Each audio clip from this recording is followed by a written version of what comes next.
What's up, Tampa? It is June 12th, and for those of you just joining us, welcome to Tampa Talk. I'm John. And I am your substitute teacher, Monica. Thanks for joining us. All right, what are we talking about? Well, this week we have a major update to the Rays Stadium saga. Tampa's police chief is heading back to academia. Ye's upcoming concerts are drawing controversy. A deadly nightclub hit and run becomes a homicide investigation, and apparently Tampa Bay remains one of the most dangerous places in America to walk across the street. Yeah, we are always at the top of that list. Yeah, hate to see it. But first, what's this week in the work?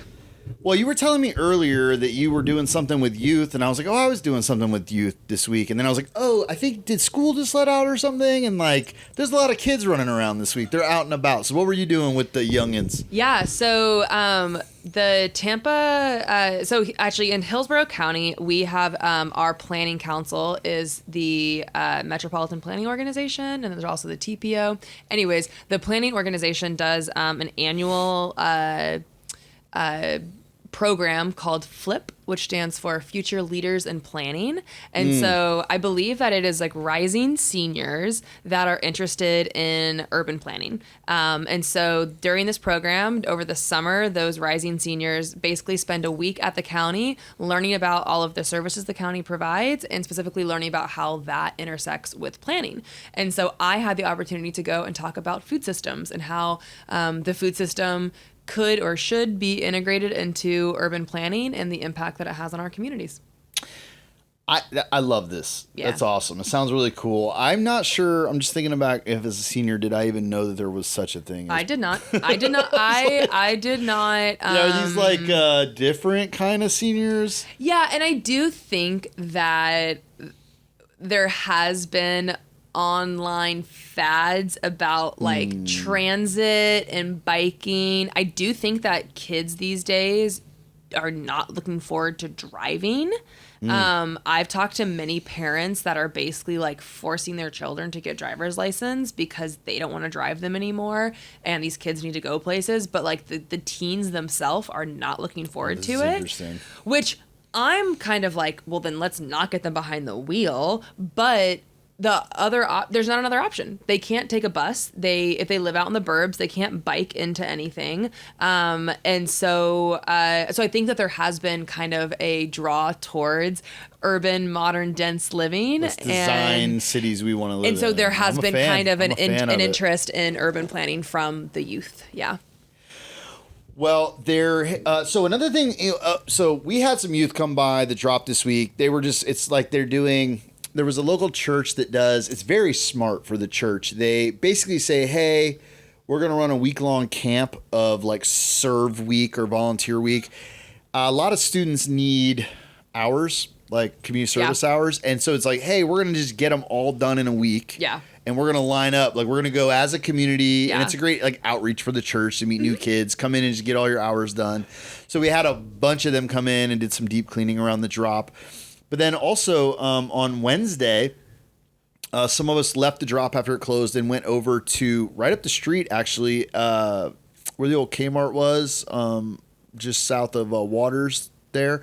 There's a new drop-in center for youth, actually. So it's Epic, Empath Partners in Care.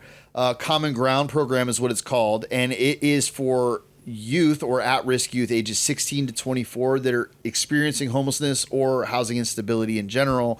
And so it's a place, it's very well set up. It's not huge, but it's very well set up for them to have access to essential resources, supporting services, just a welcoming space. They have some showers in there, a little it's kind of a co-working vibe. It's a very cool place for them to kind of go and do whatever it is that they need to do. That's great. And I'm excited about that because, we haven't had a ton of youth coming to the drop, but also if they do, I'd be very eager to go, hey, why don't you get up to this other spot, which is set up for you. Yeah. So that's pretty great. Yeah, no, that's really important. And especially, at that time in their life, they probably are just looking for a place to go that they can be reliably, and it's really good to have those spaces. I actually saw a crazy article about how I think over in Largo, they made it so that teens can't go to parks anymore because, hooligan teens or whatever.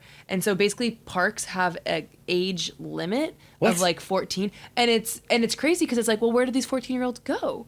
Like, if they can't go hang out in the park, but yeah, and basically the whole premise was the electeds were worried, and maybe there were some bad actor teens can be teens, whatever. Sure. Yeah. But so the kind of response was, instead of making that place a little more teen friendly, it was to ban teens from the park.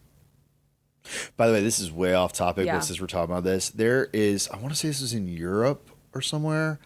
So I met some people that run, you've probably heard of these, or maybe it's known and I'm just the idiot that just found out about it, but they're like these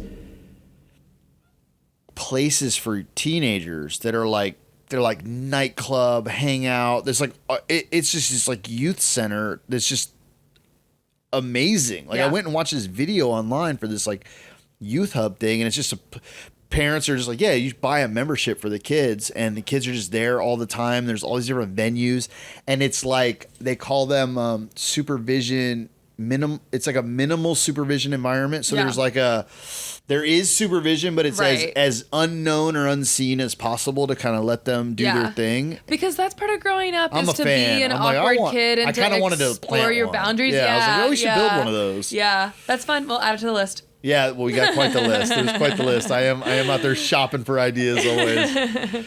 Awesome. So this week in Tampa history takes us back to June 16th, 1883, when railroad grading officially began in Tampa. Pretty big deal for Tampa, actually. We this is like Tampa, like we think of it as a major city, but back then it's basically isolated from the rest of Florida. And if you weren't arriving by the boat, it's really difficult to get here. Yeah, so the roads were mostly sand, and when it was dry, it was fine, but when it was wet, which it can be, it was muddy. Yep. So for decades, Tampa tried to get a railroad connection, and there were false starts, there were political fights, there was a yellow fever outbreaks, financial collapses, and then the Civil War basically put everything on hold. And then along comes Henry B. Plant. The same Henry Plant whose name is all over Tampa. Yeah, and he realized there's an opportunity. So by 1883, he controlled the South Florida Railroad and was racing against a deadline to complete a line to Tampa before a lucrative state land subsidy expired. So on June 16th, crews arrived, started grading, and not just a few workers, but one account says 168 laborers showed up, and immediately, and they, started, and more followed. The article describes Hillsborough County basically as exploding with activity overnight. So there were mules, oxen, logging crews, mills, construction workers. Suddenly, everyone had work. Farmers sold their produce, cattlemen sold beef, new towns sprang up along the route. One of those towns was originally called End of Trek. It's a pretty practical name. So I wonder where it is. Yeah. Thankfully, somebody came up with something better. And today we call it Plant City. Oh, Plant City, like Henry B. Plant. Yeah, shout out to it. And so by the time that the railroad was complete, Tampa's population began growing dramatically and setting the stage for everything that followed, including the cigar industry, the port, tourism, and ultimately the modern city that we know today. Although I will say, I wish our modern city had some of those rail lines still. I guess the rail lines are still here. It was like the Tico tracks and all of that. That was kind of we have paved over those, and now we're like, hey, we're going to expand over to here. I'm like, it went all the way up to like the Sulphur Springs pool, right? Yeah. So my husband and I, we really enjoy biking, and any bikers know that the best bike trails are rails to trails. The rail trails, yeah. Which are conversions from railroads to bike lanes or bike paths, and we always get a little conflicted because we love when you can go on a nice 18-mile, undisturbed track, but also I wish those were still rail lines so we could take trains to different places around the state. So, when they pave them over, it's like, well, I guess that really is closing the book on that one. But it is. If it can't be a railroad, I would rather have it be a bike path than a interstate. Yes. Or just an abandoned railroad. Yeah, exactly. Yeah. All right, so we've been doing this City Council Spotlight, and in the Spotlight, we are going to talk about the Rays Stadium again. The story that refuses to die. So council met this week as the Community Redevelopment Agency Board, and they had much a much anticipated vote on the Raise Memorandum of Understanding, a non-binding MOU that would have moved negotiations forward, a final funding agreement, and changes to the community investment tax project list. So instead, they punted again. You know, it's funny because when we reported on the MOU, we really I remember talking about like the non-binding nature of it is like, even if they do it, it's like, maybe. But then they've punted it again, and the board voted to delay the decision until August 20th. And several members of council actually suggested that they will probably not be ready to decide by then. You know, this whole thing has been just an incredibly long conversation, and I actually didn't get to tune into the city discussion about it. I was able to tune into the BOCC, the county discussion about it, when they passed the MOU. And ultimately, the city, I was surprised to hear that it did pass 4-3, so right on that line. And ultimately, Bill Carlson was the one that kind of tipped it over the edge. The next week, he was on the Skinny on WMNF talking about why he voted it, even though he basically said that he opposed it. And the reason was because of the CRA. So his claim was that the mayor did not invite council into negotiations. And so by the time that the council got the MOU, basically making the CRA commit some of their funding, Bill Carlson was saying that that was not within the mayor's ability to do that, because the CRA is a city council decision. Decisions are made by city council, not the mayor. And so he was putting a lot of weight on how this CRA agreement would shake out. And he basically said on the Skinny that he will likely not vote for the official agreement, but that he wanted to vote for the MOU to allow the CRA to have this negotiation. To see that through. Yeah, so, you know, the fact that they punted it kind of makes me think that it is maybe dying on the vine. But, you know, at the end of the day, we've definitely blown past the June 1st deadline. Oh, yeah. And so, you know, we got to see what's up next. Well, like always, it is uncertain. And this has been, I have joked with Dahlia that we'll be coming in on our with walkers. Absolutely. Doing Tampa Talk one. So we're talking about the race. Absolutely. Absolutely. Well, and you know, since the BOCC and the city vote, there has been a lot that has changed, including the property tax discussion, including, there's something else that big that happened. Oh, the Bucks asking for $1 billion right away. Yeah. So that will really shake the kind of foundations of this MOU. So we'll see. I'm sure this is not the last time we'll talk about it. Yeah, we'll be talking about it again. So in big leadership news this week, Tampa Police Chief Lee Burkaw announced that he is retiring. He's not exactly like riding off into the sunset or being done like we picture, you know, chill in retirement, but he's heading over to USF where he'll be an associate professor in the criminology department. So Chief Burkaw became the interim chief in 2022 after Mary O'Connor resigned and was officially approved by City Council in 2023. So his final day will actually be August 6th, and Assistant Chief Brett Owen will serve as the acting chief until a replacement is selected. I thought that was kind of interesting. You know, the mayor said, hey, that's like the mayor needs to kind of appoint that position, and I'm going to leave that for the next mayor. I don't know why. When I heard it, I thought, I'm surprised she didn't jump all over that, but she did. They are going to leave that interim until the next one is in place.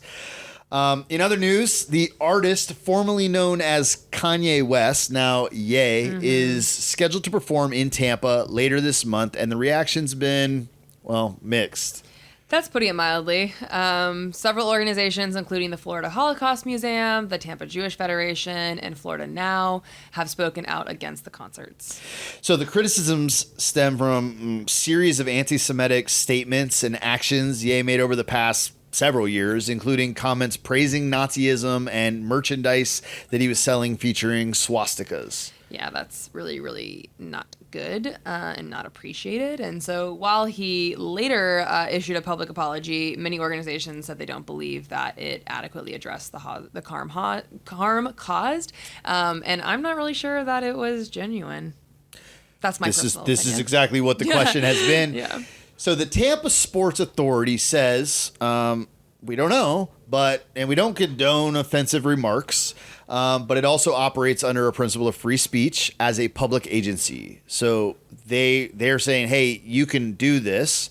Meanwhile, the Florida Holocaust Museum announced that it will offer free admission during the same dates of the concert. Yeah, and the whole free speech thing, I think we could probably point to a decent amount of examples where they maybe haven't held as strong, but that's just my opinion. So this conversation will probably continue as the performances approach, and I hope people do take up the offer to go to the Holocaust Museum for free, because it is an important piece of history that sure. I think that we could all benefit from revisiting.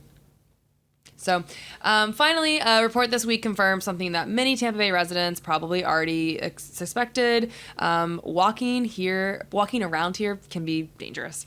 So a national report that was called Dangerous by Design ranked Tampa Bay as the 8th most dangerous metro area in the country for pedestrians, and it's also the highest ranking in Florida. So 9 of the nation's 27 most dangerous metro areas were located in Florida. And then we are at the top of that list of those 9. Not a leaderboard you want to dominate. No, not really. The report points to roadway design, traffic speed, infrastructure challenges that make many communities difficult and sometimes very dangerous for people that are walking or cycling.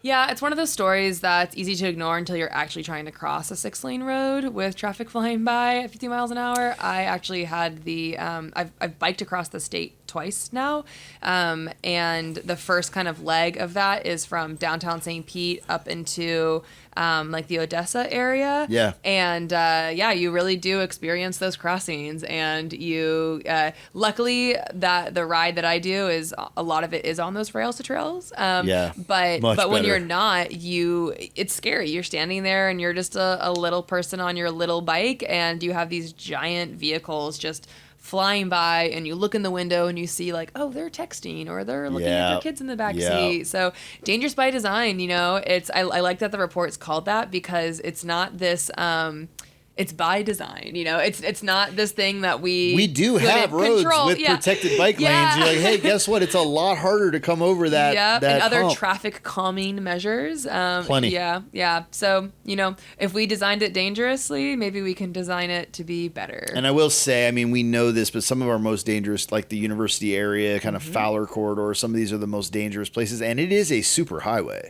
You're coming through there. I've ridden through there because the bike shop's right there, and so we've taken group rides through, and there's been days I've been like, oh, this is scary. Yeah, absolutely. And it is, whether you're scared or not, actually statistically dangerous. And I've had, unfortunately, a handful of friends that have been hit by cars, and they've all been able to walk it off relatively unharmed. But I am terrified for the day that that's not the case. Yeah. All right. So what's going on around town this weekend? So this weekend we're getting ready for Juneteenth. So Rock the Block Juneteenth Festival, Saturday, June 20th. It's the 6th annual Rock the Block Juneteenth Festival at Raymond James Stadium. It's free, I believe, as well, which is kind of awesome. And so that's actually next week. Is that next weekend? 20th. Yeah. Yes, thank you for watching the time. Because Juneteenth is next Friday. It is Friday, that's right. Which is great. Everyone get it on your calendars now. And so that way next Friday you can prepare for that. We just want to tell y'all way ahead of time. Yeah, exactly. And then the Central Park Jazz Jam on June 16th. Check out the Central Park Jazz Jam at the Tampa Bay Black History Museum Courtyard. It's another free event. And bring a chair and your dancing shoes. Free is good. And then we still have the Keels Farm Summerfest going on. That's going on every weekend. So once again, that's free water slides, bounce houses, food and drink for pay, and family activities all summer long. So that'll go through August 2nd, and it is on, I think, Saturday and Sundays from 11 to 5. Yep. But go ahead and double check that if you are planning on going. Did you go Beetlejuice? I did not go to Beetlejuice, but if you want to, you still can. It's going on through the 14th. And so, if you want to watch a musical featuring all the fun that comes within the Beetlejuice universe, then I would encourage you to head over to the Strauss Performing Arts Center for the Performing Arts, and it's about $79 a person. Guys, that's what we have for you this week. Thank you so much for joining us. Please do comment, rate, share the show. Yeah. You can use tampatalk.xyz. It'll be a link that goes directly to the video podcast if you want to share that directly to the Spotify link.